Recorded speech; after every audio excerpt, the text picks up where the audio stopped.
Hello, everyone. Artificial intelligence has become like a celebrity in the news. Every day we have new news stories on it. Baidu is spending billions of dollars. Google now calls itself an AI-first company. But I'm here to talk about the fact that becoming an artificial intelligence-driven company changes the way we work fundamentally. As CEO of an artificial intelligence company, I'm going to work through some examples of the projects that I've done to give you some idea of how we work with companies and the transformation we see in the work they need to do. I'll start with SMRT. SMRT is Singapore's largest transportation company. Like most transportation companies, it thinks of transportation as assets, physical assets, buses, trains, taxis, shuttle buses. But they were under a lot of competitive disruption from new entrants in the field, like Uber. And so they came to us, how can we change the way we are doing? Can we find a new innovative model? So I went to them, and I said, let's rethink entirely how we think of transportation. Let's think of it as a digital layer that connects all aspects of modality, whether it's a bus or a train, even an autonomous vehicle, and let the consumer decide through a simple app, like an iTunes or a Netflix of transportation. So for the consumer, they can choose from origin to destination, and the app automatically gives them the best package of vehicles for that journey, and they can pay for it seamlessly, completely assured that when they get off that bus, their taxi will be waiting or their bike will already be booked. In such a world, you don't require to own a car. But this was a difficult concept for them to understand, and more than that, to implement. Because while it seems really easy and seamless for the consumer, it is hard at the back end. For the first time, SMRT had to integrate with external partners.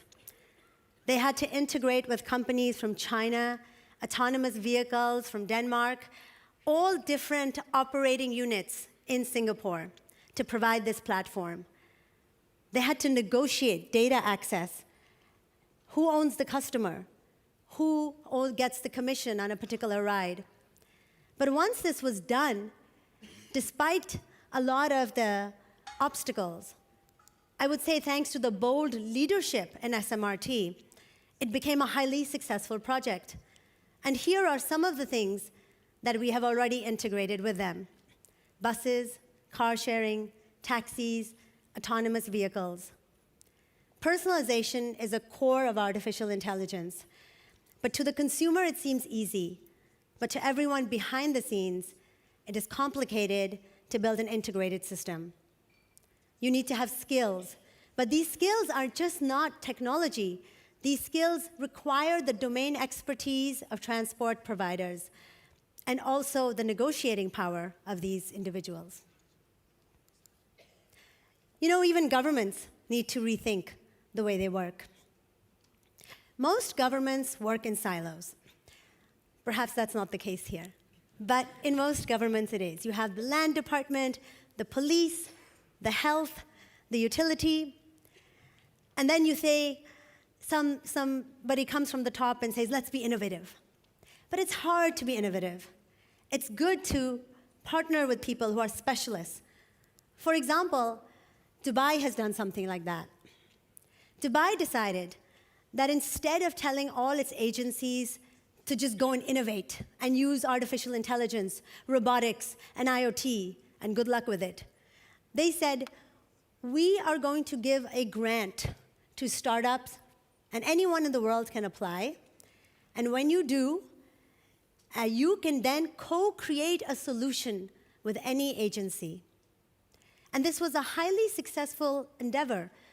In their first cohort, over 2,000 applicants from 73 countries applied. And in their third cohort, So did we. We partnered with Smart Dubai. And I went to them and I said, when I look at Google and search something, and maybe you do, and you do, and you do, we all get different results. We also get different results when we go to Amazon or Netflix, because those results are personalized to my needs, my habits, my personas. Yet governments insist on treating everybody just the same. I think for governments to be successful, government agencies need to act like leading tech companies, and they need to personalize citizen services. So for example, let's say there's a young woman, her name is Fatma, she's a mother, she's taking some years off, and she's currently a housewife. The government wants to tell her about some subsidies related to education. When she looks at her dashboard, these subsidies appear. These subsidies would not appear for a young man who's an entrepreneur and is single. Usually, it's very difficult for citizens to search through the archives of government services and find something that is relevant to them. So this was a challenge that we won. We're now working on a personalization engine. But again, this does not mean that all the people in each of the agencies is not important. In fact, we rely on them to give us the information, and they protect their citizens' data. I think that's very important, to realize that an artificial intelligence team is made up of designers, storytellers, even social scientists. But it's easy for me to say that. What happens to that taxi driver when an autonomous vehicle comes? What happens to the customer service agent who used to tell people about that education subsidy? Well, Singapore has a plan for that, because Singapore is one of those countries where human capital is frankly all we have. Our Deputy Prime Minister said, what if jobs and skills have an expiry date? And Singapore took this question to heart. Singapore is a financial center. It aims to be and continue to be a leading financial center. But it knows that with fintech disruption, a lot of bankers are going to lose their jobs. But it doesn't want to wait to be disrupted. So the first thing it did was, the Monetary Authority of Singapore gave hundreds of millions of subsidies to startups and to banks so that they could disrupt themselves effectively. And it gave 27 million to artificial intelligence projects. But then at the same time, it partnered with all its leading universities, like Singapore Management University and MIT, to educate those bankers, re-educate them into becoming fintech intrapreneurs. Because their domain knowledge is important, but now they need to know how to work with technology, how to work with blockchain, cryptocurrencies, and artificial intelligence. I'm a big fan of this approach. And Singapore went beyond that. It said to all its citizens, you have $500. Go and take any course you want. And I'm a citizen, and so I'm going to take a course as well. And it didn't say, you must take a robotics course or a drone course. It said, take any course. I'm going to take a photography course. And the reason is because they understand that when people follow their passion, that's when they love the work they do. And there is not any work in the world anymore that does not involve technology or data or artificial intelligence. And I think that Singapore, with this approach, actually has a global role to play. Because not only must we change the way work changes because of AI, but even the work of AI. We must be transparent and have ethical use of artificial intelligence. And I have been urging the government to rethink its role as the new Switzerland for AI, a neutral convener of AI experts, not only from the US, Canada, and Europe, but from China, India, Japan, South Korea. There's incredible work happening in all these countries. They need to meet, they need to communicate. Now, it's easy to talk about artificial intelligence. In one of the world's richest countries, we all are wearing nice suits, sitting in a nice arena. But my story started in Pakistan, and so I care about him. I think his work is also affected. There are millions of marginal farmers in the world that live between $1 to $4 a day. And they're incredibly vulnerable to all kinds of risks, floods, pests, soil, erosion. Nobody tells them when to sow a particular seed. They use age-old methods that they've been using for centuries. Nobody tells them there's a pest infestation, go and put fertilizer right here. But with artificial intelligence, we can do that. We are building a new platform that uses remote sensing satellite imagery and artificial intelligence to actually inform farmers ahead of time if there's a pest infestation in a neighboring village, or when they should actually use fertilizer, or when they can expect rain. And we will tell them with mobile phones. So it will fundamentally change the way that they actually do their work. And it is using artificial intelligence. And they can't read, so we have to send them voice messages. But it can make a difference. And so my point here is, there are many problems to solve in the world. And if we focus on creative problem solving, for every job that we lose with automation and artificial intelligence, there is opportunity for new jobs. What I really enjoyed this whole day, and I traveled the world, was the amount of empathy that I heard on the stage today from everyone who spoke. And I think that's very important to remember at all times. Another thing that I thought was interesting about the European Union, coming back to changing the way we do artificial intelligence, is the new General Data Protection Regulation coming out.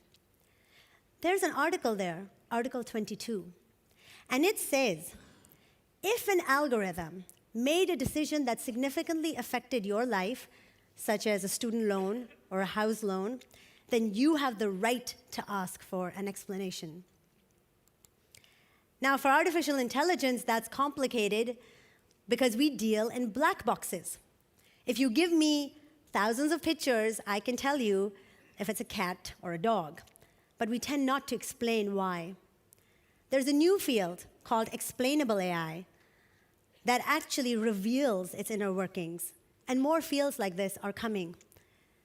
These are governance policy making that we must do when we deal with artificial intelligence. I was also very happy to hear a number of people talk about women. The head of Smart Dubai is a woman. The head of the equivalent is a woman. I met some women in Norway yesterday who were very inspiring. But still, I am often the only woman having an artificial intelligence conversation in a room full of men. And I hope that will change. And in that effort, I have started a charity in Singapore where we have partnered with Google, and we provide free coding classes to girls. And we are helping thousands of girls learn to solve problems. It is not about the technology. It is about the problem. Here, the girls are working on a fintech peer-to-peer app, but they don't even know those words, and they don't need to. All they need to know is they're figuring out a way to lend each other money over a mobile app.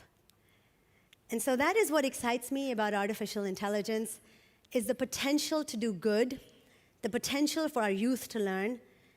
And I think there's a gap. I believe Singapore has a role to play. I believe Norway has a role to play.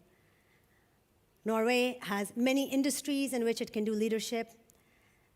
My PhD research is based on the papers of many Norwegian professors from the University of Oslo.